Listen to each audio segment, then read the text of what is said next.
Thank you so much for joining me here. So first, can you talk a little bit about what Zomato is and how it works?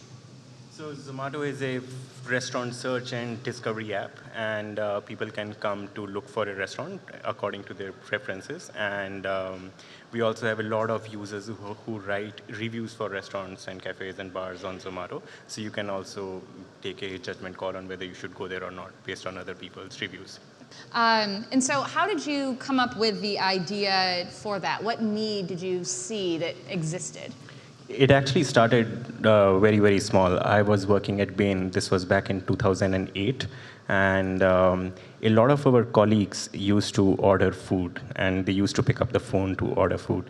And they were all bachelors. They did not get food cooked from their moms, and they could not bring it to the office. And there was always a queue on the phone just to order food because we had a stack of these menu cards in the cafe, and there were always people queued up during lunch. And it was a very simple thing. We just scanned those menus and put them online so that our colleagues could use those menus to order food from their desks. And we saw that almost every colleague that we had used to visit the internet portal that we had come up with almost twice a day, because we used to work very long hours, so you used to order lunch as well as dinner. And that gave this birth to a business idea that maybe we can scale this up, right? And maybe a lot more people could use this. And eventually, over the weekend, me and my co-founder, we just went around the city. We actually got hold of as many menus as we could, and we scanned them and put them online on a very, very basic HTML website, which did not even have the search function on it. You used to have to use the Control F function on the browser to search for a restaurant. And I think it was the simplest and the most beautiful product that we ever had, and that worked really well.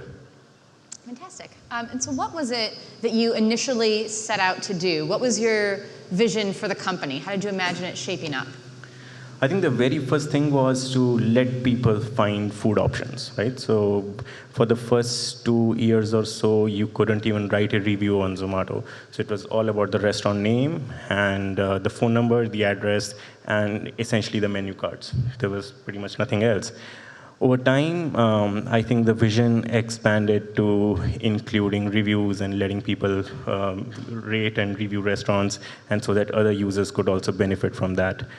And eventually, we figured out, almost 5 years in, we thought that India is a very small market, right? So let me give you an example. The top 10 cities in India right now have about 75,000 restaurants, like all of them combined. And New York alone has that many restaurants, right? So India is not that big in terms of the restaurant industry yet. So we thought that maybe we should go outside of India as well. And in 2012, Dubai was the first international city that we launched in. So right now, Dubai is also our biggest market. Mm-hmm. And over time, we ended up starting Zomato in 23 countries. Fantastic. And so you mentioned earlier that it started out scanning menus. Was that literally the first step to your process, just scanning menus? Yes, and in all the 23 countries, we still scan menus. You still scan all the menus? We still scan all the menus. We have a team of about 500 people who just roam around the streets, look for new restaurants which open up, look for restaurants which have shut down, keep the database fresh, and we still pick up menus and we scan them. So at the heart of it, we are actually a menu scanning company. It's great to know. And so how long, you mentioned 5 years, about how long did it take you to see results? I think, so the backstory is that the first 2 years when we did this was a weekend project, right? So we were still working at Bain, and our Bain partners were gracious enough to let us do this on the weekends. So eventually we started getting a lot of calls from restaurant owners saying that, hey, we want to put ads on your site. And eventually it just became too much. We could not justify our day jobs at Bain, nor we could justify our product that we were trying to create. That's when we quit, and that's when we thought that, yes, this is something. How did you decide that this is what you wanted to do? So you said it was just a weekend, kind of a hobby. What was it that let you know that this is sort of a life choice? I don't know that, to be very honest. I think when I started this, Bain had given us a couple of weeks worth of break during Christmas and I had nothing to do. And I just was very, very bored and we did this. And since then, I mean, we love what we do and I don't think I would do anything else but this. And how has your vision evolved since the initial start where you were just scanning tons and tons of menus? I think that's still part of the core vision of what we do. I think reviews have a big part to play in what we still do and what we're going to do. But I'll tell you about an incident which happened a couple of months ago in India. And there was a fire accident in a couple of restaurants. And I mean, a few people unfortunately died during those accidents. So that was a sad moment for me and a lot of people in our team because we, at some level, knew that maybe in the past we could have done something to not let this happen, right? So, and I think Zomato is a platform which can be used by a lot of people. We can actually make the industry better in a lot of ways, like be it food safety, be it fire safety, and a lot of these things. Because if millions of people are going to come to Zomato to choose what they are going to eat or where they're going to eat out at, we can force the restaurant industry in a way to be conscious about all of these things, right? Yeah, so you're actually using your app then now to benefit society and to create good. Absolutely. That's what we want to do, and we have started doing a lot of things towards making sure that the restaurant industry actually elevates itself from where it is right now. So what are some of the strategies then that you use to do that? You mentioned reviews. Do you also perhaps use things like banning certain restaurants from participating, or what strategies do you employ? So one of the very first things that we started a couple of months ago is this concept called hygiene ratings. So a lot of countries we are in, they don't have a good central body to be able to certify restaurants for hygiene ratings. And so we have started doing that now, and we charge a nominal fee to restaurants, and we actually audit their kitchen according to like the best global standards. And then we put those ratings on Zomato, right? So even if like 20% restaurants end up doing this, it sort of forces the other 80% to level up their game. So that was one of the first things. We're also trying to work with healthy food providers, right? So there are a lot of companies out there which focus on organic food, fresh from farm food, a lot of these things, but they're never able to find scale because consumers don't really know whether they should eat these things, whether they should not eat these things, and there's so much marketing that users are really exposed to. So we are starting to work with these companies and taking their stuff to restaurants and saying that if you use these products, we will market you to our users for free, right? So that sort of starts changing the dynamic of the quality of food that is being used in the restaurant industry as well. So you're also helping people understand how sustainable perhaps the food is, how much it impacts the environment, or is it mostly just looking at the organics and things like that? I think it's mostly to do with the health of the user finally, right? And I think everybody has the right to good food, but not everybody has the access to good food. And that's the gap that we're trying to bridge. Great. Increasingly in various nations, I know it varies somewhat, but people are turning more and more to restaurants as part of how they eat on a regular basis. What do you think governments or perhaps innovators can do in response to this? How could they prepare? So in the US, last year, consumers spent more on restaurants than they did on groceries. Right? And I think that's already true for a lot of other countries in this world. Singapore, for example, there are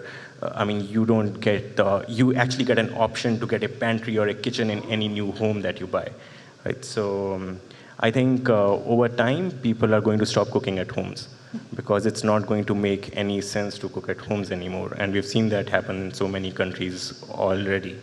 I think the governments need to take the restaurant sector way more seriously than most governments do right now, because most of the population is going to start eating at restaurants and not cooking food at home. And I also think that regulation might not be the best way to move things forward, right? Because this is going to be so much scale. And I think creating user-driven platforms like ours in all these countries, respective countries, could be one of the ways to make sure that the restaurant industry stays honest to the users. Do you think it was relatively easy for you to get your startup off the ground, or was it rather difficult? Did you face any particular challenges? I think internet businesses are relatively easy to kick off the ground, right? So it doesn't take a lot of money. I think, and I also had the advantage of starting this back in 2008. And back then, starting internet businesses were a lot more easier than what it is right now. I don't think I'd be able to do what we did 10 years ago again now, but I think we were at the right place at the right time as well. What advice would you have for an individual who was looking to start a company in a similar space? I think it's not even about the space. And Deep also mentioned that if you start something, just stay at it. Don't give up. And I think we've come close to not having money to pay salaries thrice in our life cycle. It's actually sad that we had to do it thrice, but yeah, we got there thrice. But I think we just stuck it out, and we are here right now. What do you think governments can do to better support startups, or perhaps encourage startups to launch? I think education is a big thing. And 10 years ago, or even 20 years ago, there was a taboo kind of a thing against people leaving their jobs and careers and starting to do something on their own. And that is changing in India quite a bit. And I think a lot more education that it's not a bad thing and we need this for our economy to grow is going to be the biggest trick which will do the job. And is there anything that local individuals, local leaders could do to help secure the long-term success and support startups? I'm actually of the opposite camp that nobody should do anything, because companies should be able to figure out these things on their own. And I mean, India right now, over the last 4 or 5 years, I think the environment around startups is a lot more friendlier than what it was earlier. But even back then, I think in spite of the obstacles, the companies which actually survived, they built a lot of character by themselves. So I think it's a good and a bad thing. Yeah. So providing the education up front, but then the company needs to basically survive on its own. Yeah. Is there anything that you would like to say that perhaps we haven't covered yet? Any point or anything else you wanted to speak about? I think a lot more people need to leave their jobs and start something on their own, right? And that's also sort of a pseudo pitch to get people to join us, because we're a very small company even now. And I think starting to do something new, starting to take up more risk is what everybody needs to think of. And people just, almost everybody starts to actually optimize for the upside. But people need to think of that even if I give this 3-4 years of my life, there's actually nothing to lose. So I would just come back here one more time, and that's not a bad place to start with. So I think that's what I would want to say. Thank you very much. Thank you. It was lovely speaking with you. Same here. And enjoy the rest of this day, I guess. Thank you so much. Thank you.